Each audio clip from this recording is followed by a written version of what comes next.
அம்மா அப்பா 3 இருக்கும், அவங்க பெங்களூர் 5வது இடத்துல இருக்காங்க. ஆனா இன்னைக்கு நிலைமை தலைகீழாக அது மாறி இருக்கிறது.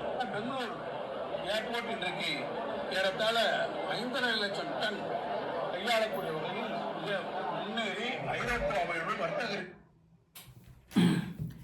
మన హైదరాబాద్లో శంషాబాద్ ఏ విధంగా అయితే అత్యాధునికమైనటువంటి విమానాశ్రయాన్ని నిర్మించారో అదేవిధంగా చెన్నైకి కూడా ఒక మంచి విమానాశ్రయం ఉండాలి. అంతర్జాతీయ విమానాశ్రయం ఉంటే ఇక్కడ కూడా అనేక మంది రోజు రావడం పోవడం బిజినెస్ మ్యాన్లకి చాలా సౌకర్యవంతంగా ఉంటుంది. ఎందుకంటే విమానాశ్రయం విస్తరించాలి. ఇప్పుడున్నటువంటి విమానాశ్రయం విస్తరణకి ఇక్కడ భూములు సరిపోవు కాబట్టి పెరందూర్ అనేటటువంటి ప్రాంతంలో 5,300 ఎకరాలతో ఆనాడు డిఎంకే ప్రభుత్వం 2022లో 27,000 కోట్ల రూపాయలతో ఒక ప్రతిపాదన తీసుకొచ్చి భూసేకరణ చేసింది. అయితే ఇందులో దగ్గర సగం 2,500 ఎకరాల భూమి సారవంతమైనటువంటి సాగు భూమి, 3 పంటలు పండుతాయి, ఇలాంటి దగ్గర రన్వే నిర్మించడం ఏంటి అని చెప్పి రైతులు ఆందోళన చేస్తే 2025లో అంటే ఎన్నికల కంటే ముందు విజయం వచ్చేసి అక్కడికి వెళ్ళాడు, వాళ్ళతో కలిశాడు, ఆ రైతులతో మాట్లాడాడు.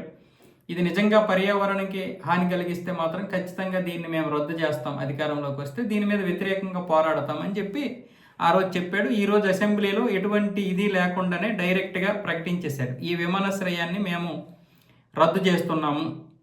దీనికి తగ్గట్టుగా ఇంకా వేరే ప్లేస్లో ఎక్కడైతే అనుకూలంగా ఉంటుందో, ఎక్కడైతే రైతులకి నష్టం లేకుండా ఉంటుందో ఆ ప్రాంతంలో విమానాశ్రయం నిర్మించేటటువంటి ఏర్పాట్లు చేస్తాం. కాబట్టి చెన్నై ఎయిర్పోర్ట్కి వచ్చిన నష్టమేమీ లేదు. అలాగే ఇప్పుడు చెన్నై ఎయిర్పోర్ట్ను కూడా విస్తరిస్తాము అని చెప్పి విజయ్ మాట ఇచ్చాడు.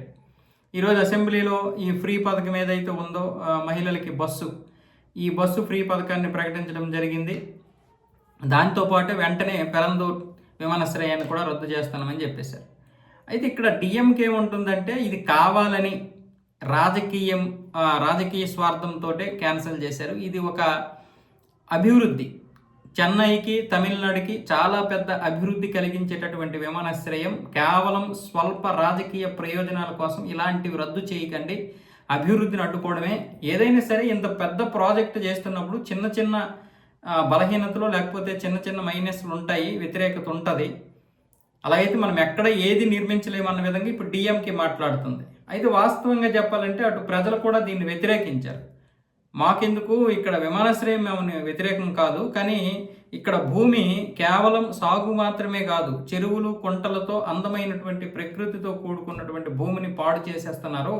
ఇప్పుడు ఇక్కడ దీంతో ఆగదు కదా, ఇక్కడ విమానాశ్రయం వస్తే మళ్ళీ చుట్టుపక్కల అభివృద్ధి అనే పేరుతో భూములు కొనేసి ఇక్కడ కూడా ఎత్తైనటువంటి భవనాలు నిర్మించి మొత్తం వాణిజ్యం అయిపోద్ది, ఇక్కడ ఉన్నటువంటి పంట పొలాలన్నీ పోతాయని చెప్పి రైతులు ఆందోళన చేస్తున్నారు.